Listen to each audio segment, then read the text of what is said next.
ನಮಸ್ಕಾರ ನನ್ನೆಲ್ಲ ಯೂಟ್ಯೂಬ್ ಸಬ್ಸ್ಕ್ರೈಬರ್ಸ್ಗಳಿಗೆ. ಈ ವಿಡಿಯೋ ಸಕಲೇಶಪುರವನ್ನು ದಾಟ್ತಾ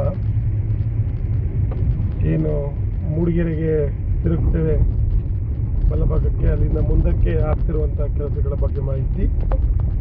ಈ ಭಾಗಕ್ಕೆ ಆನೆಮಲ್ ಏರಿಯಾ ಅಂತ ಹೇಳ್ತೇವೆ. ಆನೆಮಲ್ಲಿಂದ ಮುಂದೆ ಬಂದಂಥ ಕೆಲಸಗಳು ನಡೀತಾ ಇದೆ.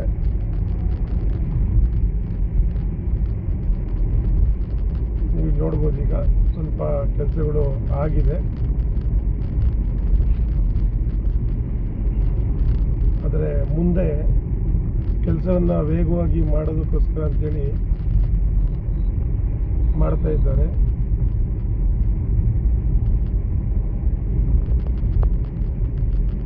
ದೋಣಿಗಲ್ಲ ಹತ್ರ ಕೆಲಸಗಳು ನಡೀತಾ ಇದೆ. ಆದರೆ ದೋಣಿಗಲ್ಲ ಭಾಗದಲ್ಲಿರುವಂತಹ ಏನು ಕುಸಿದಿರುವಂಥ ಜಾಗ 3 ವರ್ಷದ ಹಿಂದೆ ಏನಾಗಿತ್ತು ಅದೇ ರೀತಿಯಾಗಿ ಉಳಿದಿದೆ.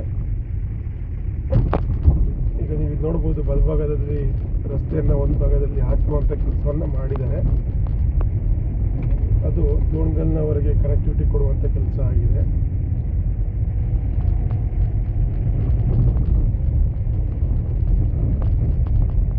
NH75 ಯಾಕೆ ಮುಖ್ಯ ಅನ್ನೋದಕ್ಕೆ, ನೆಲಮಂಗಲದಿಂದ ಮಾರನಹಳ್ಳಿವರೆಗೆ ಏನು 240 ಕಿಲೋಮೀಟ್ರು 230 ಕಿಲೋಮೀಟ್ರು ರಸ್ತೆ ಇದೆ. ಅದನ್ನು 3 ಭಾಗವಾಗಿ ವಿಂಗಡಣೆ ಮಾಡಿರೋದ್ರಿಂದ ನೆಲಮಂಗಲದಿಂದ ಬೆಳ್ಳೂರು ಕ್ರಾಸ್ನವರೆಗೆ ಒಂದು ಕಂಪನಿ ಆದರೆ, ದೇವಿಹಳ್ಳಿ ಕಂಪನಿ ಆದರೆ, ನವಯುಗ ಕಂಪನಿ ಆದರೆ, ಅಲ್ಲಿಂದ ಮುಂದಕ್ಕೆ ದೇವಿಹಳ್ಳಿ ಕಂಪನಿ ಹಾಸನದವರೆಗೆ ಮಾಡುತ್ತೆ ಕೆಲಸವನ್ನು.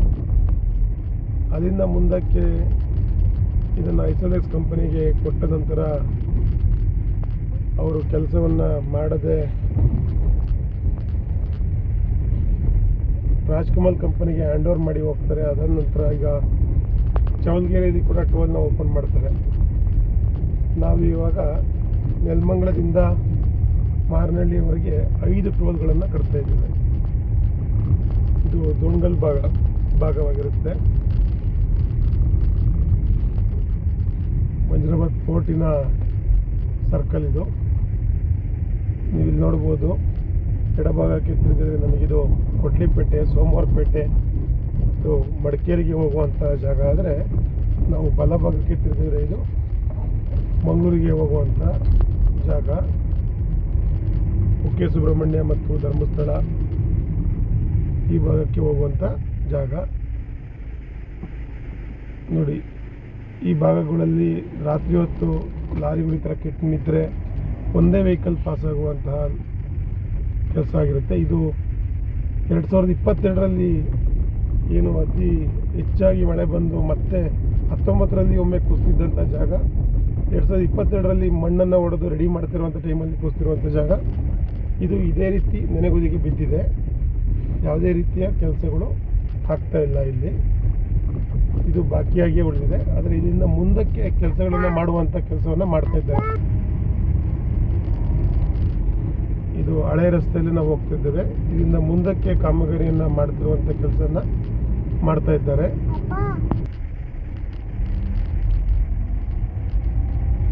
ದೋಣಿಗಳಿಂದ ಮುಂದಕ್ಕೆ ಕೆಲಸವನ್ನು ಸ್ವಲ್ಪ ವೇಗವಾಗಿ ಮಾಡುವಂಥ ಕೆಲಸವನ್ನು ಮಾಡ್ತಾ ಇದ್ದಾರೆ. ನಾವು ಕಳೆದ ವಾರ ಎಡಬದಿಯಲ್ಲಿ ತಿರುಗ್ತಾ ಇದ್ವಿ, ಈಗ ಈ ಬದಿಯಲ್ಲಿ ಬಲಬದಿಯಲ್ಲಿ ತಿರುಗ್ತಾ ಇದ್ವಿ. ನೋಡಿ, ಆ ಕಡೆಯಿಂದ ಬರುವಂಥ ಟೈಮಲ್ಲಿ ಹೇಳೋದು ಅಂದರೆ, ಈ ರಸ್ತೆಯನ್ನು ಏನು ಹಾಕಿದ್ದಾರೆ, ಆಲ್ರೆಡಿ ಈ ರಸ್ತೆ ಗುಂಡಿ ಬಿದ್ದಿರುವಂತಹ ವಿಡಿಯೋನ ನೀವು ನನ್ನ ಈ ಮುಂದಿನ ವಿಡಿಯೋಗಳಲ್ಲಿ ನೋಡ್ಬೋದು. ಇದಕ್ಕೆ ಕ್ಯೂರಿಂಗ್ ಮಾಡುವಂಥ ಕೆಲಸವನ್ನು ಮಾಡ್ತಾ ಇಲ್ಲ, ಕ್ವಾಲಿಟಿಯಾದಂಥ ವರ್ಕನ್ನು ಮಾಡ್ತಾ ಇಲ್ಲ. ಇದು ನಮಗೆ ತುಂಬ ಆಘಾತಕಾರಿ ಅಂತ ಹೇಳ್ಬೋದು. ಯಾಕೆಂದರೆ ಮುಂದಿನ ದಿನಗಳಲ್ಲಿ ಮತ್ತೆ ಟಾರ್ ರೋಡ್ಗಳು, ಡಾಂಬರ್ ರೋಡ್ಗಳು ಏನು ನಮಗೆ ರಸ್ತೆ ಗುಂಡಿ ಬಿದ್ದರೆ ತೆಗೆದು ಹಾಕ್ತಾರೆ, ಅದು ವೇಗವಾಗಿ ಆಗ್ತದೆ. ಬಟ್ ಈ ಸಿಮೆಂಟ್ ರಸ್ತೆಗಳು ರಸ್ತೆಯಾಗಿ ಕೆಲವೇ ದಿನಗಳಲ್ಲೇ ಮತ್ತೆ ನಮಗೆ ಗುಂಡಿಗಳಾದರೆ ಅದನ್ನು ನಮಗೆ ಆ ರಸ್ತೆನ ಯಾವ ರೀತಿಯಾಗಿ ವೇಗವಾಗಿ ಅದನ್ನು ರೆಡಿ ಮಾಡಿಕೊಡ್ತಾರೆ ಅನ್ನೋದು ಕ್ವಶನ್ ಮಾರ್ಕ್ ಆಗ್ತದೆ.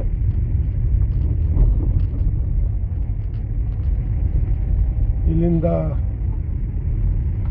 ಎತ್ತಿನಹೊಳೆ ಯೋಜನೆ ಪ್ರಾಜೆಕ್ಟ್ ಆಗ್ತಿರೋವರೆಗೂ ಕೆಲಸವನ್ನು ಕೂಡ ಮಾಡ್ತಾ ಇದ್ದಾರೆ.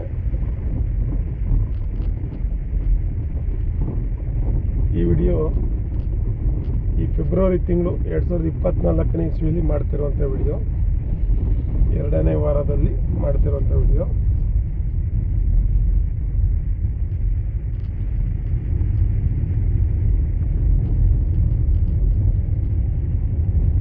ಸಕಲೇಶ್ಪುರದವರೆಗೆ, ಈಗ ಹಾಸನದಿಂದ ಸಕಲೇಶ್ಪುರದ ಬೈಪಾಸ್ನವರೆಗೆ ಜನ ವೇಗವಾಗಿ ಬರ್ತಾರೆ. ಧರ್ಮಸ್ಥಳ, ಸುಬ್ರಹ್ಮಣ್ಯ ಹೋಗುವಂಥವ್ರು, ಮಂಗಳೂರು ಬರೋವಂಥವ್ರು, ಉಡುಪಿ ಹೋಗುವಂಥವ್ರು, ಪುತ್ತೂರು ಹೋಗುವಂಥವ್ರು.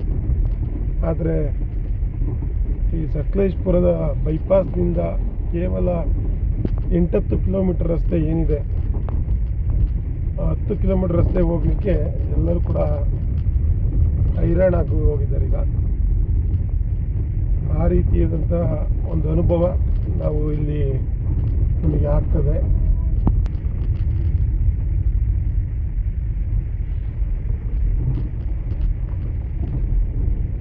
ಮಳೆಗಾಲದ ಒಳಗೆ ಈ ಕೆಲಸವನ್ನು ಮಾಡಬೇಕು ಅನ್ನೋ ಕಾರಣಕ್ಕೆ ಎಲ್ಲ ಕಡೆಯಲ್ಲೂ ಬಗೆದು ಯಾವುದೇ ರಸ್ತೆಯೇ ಇಲ್ಲದಿರುವ ಒಂದು ಸನ್ನಿವೇಶಗಳು ನಮಗಿಲ್ಲಿ ಕಾಣಿಸ್ತದೆ.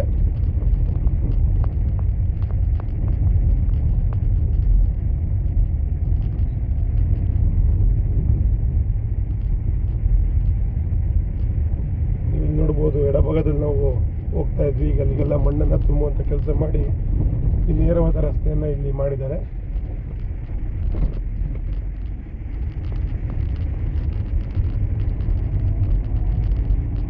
ಕಾಮಗಾರಿಯನ್ನು ಮಾಡ್ತಾ ಇದ್ದಾರೆ, ಆದರೆ ಕಾಮಗಾರಿ ಅರ್ಥಪೂರ್ಣವಾಗಿಲ್ಲ. ಅದು ಒಳ್ಳೆ ರೀತಿಯಾಗಿರುವಂತಹ ಕೆಲಸ ಅಂತ ಅಲ್ವೇ ಅಲ್ಲ. ಮುಂದಿನ ದಿನಗಳಲ್ಲಿ ನಮಗೆ ಈಗ ನೋಡಲಿಕ್ಕೆ ಕೆಲಸ ಆಗಿದೆ ಅಂತ ಖುಷಿ ಆದರೆ, ಮತ್ತೆ ಈ ಗುಂಡಿ ರಸ್ತೆಗಳಲ್ಲಿ ನಾವು ಓಡಾಡುವಾಗ ನಮಗೆ ಎಷ್ಟು ತೊಂದರೆಗಳಾಗ್ತದೆ ಅನ್ನೋದು ನಮಗೆ ಮುಖ್ಯವಾಗುತ್ತೆ.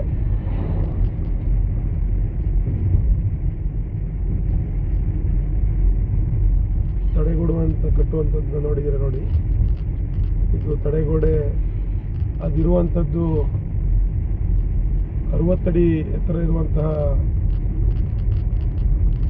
ಗುಡ್ಡಗಳಿಗೆ ಕೇವಲ ಒಂದು 7-8 ಅಡಿ 10 ಅಡಿ ತಡೆಗೋಡೆ ಕಟ್ಟುವಂಥ ಕೆಲಸವನ್ನು ಮಾಡಿದ್ದಾರೆ. ಇದೆಲ್ಲ ಮಳೆಗಾಲದಲ್ಲಿ ಎಷ್ಟು ತೊಂದರೆಗಳಾಗ್ತದೆ ಅನ್ನೋದನ್ನು ನಾವು ಈ ವರ್ಷ ಮಳೆಗಾಲದಲ್ಲೇ ನೋಡಬೇಕಾಗ್ತದೆ. ಅಲ್ಲಿವರೆಗೂ ಕಾಯ್ದು ನೋಡಬೇಕಾಗುತ್ತೆ.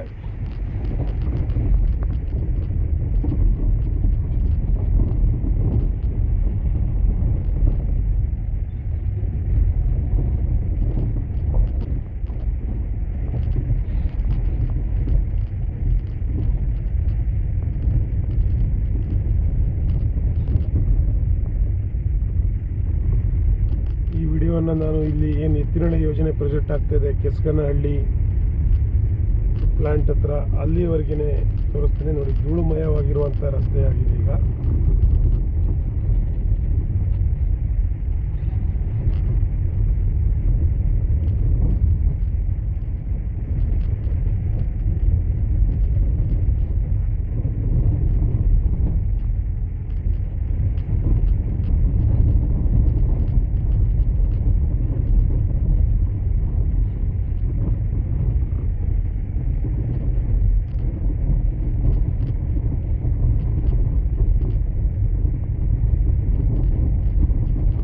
ಇರ್ಬೋದು ಇಲ್ಲಿ ಮುಂದೆ 90 ಅಡಿ ಎತ್ತರ ಇರುವಂಥ, 80 ಅಡಿ 100 ಅಡಿ ಎತ್ತರ ಇರುವಂಥ ಜಾಗಕ್ಕೆ ಕೇವಲ 10 ಅಡಿ ಒಂದು ತಡೆಗೋಡೆಯನ್ನು ಕಟ್ಟುವಂಥ ಕೆಲಸ ಇಲ್ಲಿ ನಡೀತಾ ಇರೋಂಥದ್ದು.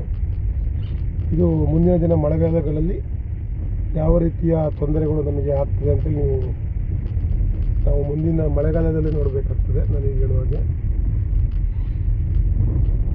ಮತ್ತು ಇಲ್ಲಿ ನಾನು ಹೇಳುವಾಗ ಯಾವಾಗಲೂ ಕೆಸ್ಕನಹಳ್ಳಿ ಈ ಗುಡ್ಡವನ್ನು ಕಳೆದ 3-4 ವರ್ಷಗಳಿಂದ ಕೊರೆಯುವಂಥ ಕೆಲಸ ಆಗ್ತದೆ. ಇದನ್ನು ನೇರ ರಸ್ತೆಯನ್ನು ಮಾಡಲಿಕ್ಕೆ ಅಂತೇಳಿ ಅಂತ ಇಲ್ಲಿ ಕಲ್ಲುಗಳನ್ನು ಬ್ಲಾಸ್ಟ್ ಮಾಡುವ ಕಾರಣ ಈಗ ಕೆಲಸ ಇನ್ನೂ ವೇಗವಾಗಿ ಆಗಿಲ್ಲ.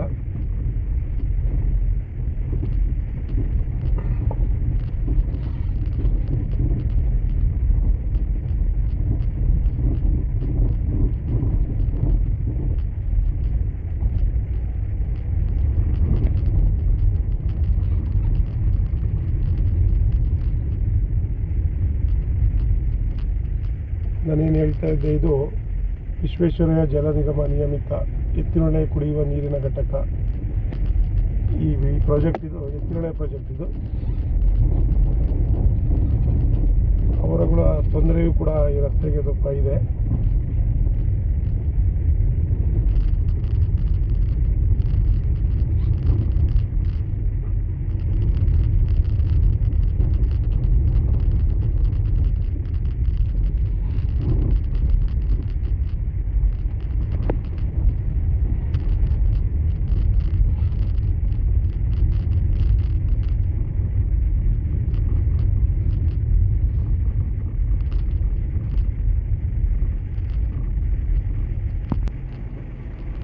ಈ ಕೆಸ್ಕನಹಳ್ಳಿ ಭಾಗದಲ್ಲಿ ನೀವು ಜರ್ನಿ ಮಾಡುವಾಗ ಇಲ್ಲೊಂದು ನೋಡ್ಬೋದು, ಈ ಅಂಗಡಿಗಳು,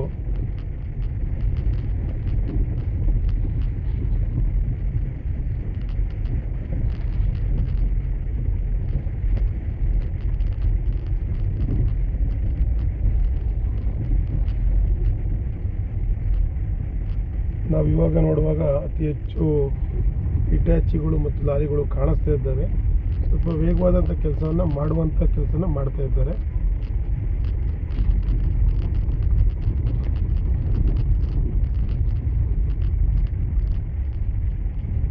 ಇದು ಫೆಬ್ರವರಿ ತಿಂಗಳಾಗಿರೋದ್ರಿಂದ ಮಾರ್ಚ್ ಮತ್ತು ಏಪ್ರಿಲ್ ಇನ್ನೆರಡು ತಿಂಗಳುಗಳಲ್ಲಿ ಏನು ಕೆಲಸಗಳನ್ನು ಮಾಡ್ತಾರೆ ಅದೇ ಫೈನಲ್ ಆಗಿರ್ತದೆ.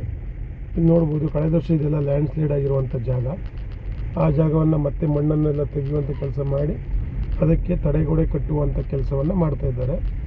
ಅದು ನೋಡಿ, ನೀವು ನೋಡ್ಬೋದು, 100 ಅಡಿ ಇರುವಂಥ ಎತ್ತರದ ಜಾಗಕ್ಕೆ, 80 ಅಡಿ 100 ಅಡಿ ಇರುವಂಥ ಜಾಗಕ್ಕೆ ಕೇವಲ 10 ಅಡಿ ತಡೆಗೋಡೆ ಕಟ್ಟುವಂಥದ್ದು. ಅದು ಕೂಡ ಯಾವುದೇ ಕಾಂಕ್ರೀಟ್ ವಾಲಿನ ತಡೆಗೋಡೆ ಅಲ್ಲ, ಕಲ್ಲಿನ ತಡೆಗೋಡೆಯನ್ನು ಕಟ್ಟುವಂಥ ಕೆಲಸವನ್ನು ಮಾಡ್ತಾ ಇದ್ದಾರೆ. ಸೊ ಇದು ಎಷ್ಟು ಕ್ವಾಲಿಟಿ ಆದಂಥ ಕೆಲಸ ಅನ್ನೋದನ್ನು ಮುಂದಿನ ದಿನಗಳಲ್ಲಿ ನೋಡಬೇಕು. ಇಲ್ಲಿ ನೀವು ನೋಡ್ಬೋದು ಯಾಕೆ ತಡವಾಗಿದೆ ಕೆಲಸ ಅನ್ನೋ ವಿಚಾರಕ್ಕೆ ಬಂದಾಗ, ಇಲ್ಲಿ ಸಹ ಕಳೆದ ವರ್ಷ ಎತ್ತಿನೊಳೆ ಪೈಪ್ಗಳನ್ನು ಈ ಮಧ್ಯದ ರಸ್ತೆಯಲ್ಲಿ ಹಾಕಲಿಕ್ಕೆ ಎಡಭಾಗದಲ್ಲಿ ನೋಡ್ಬೋದು 4-5 ಲೈನ್ಗಳು ಎತ್ತಿನೊಳೆ ಯೋಜನೆ ಪೈಪ್ಗಳು ಹೋಗಿರೋವಂಥದ್ದು.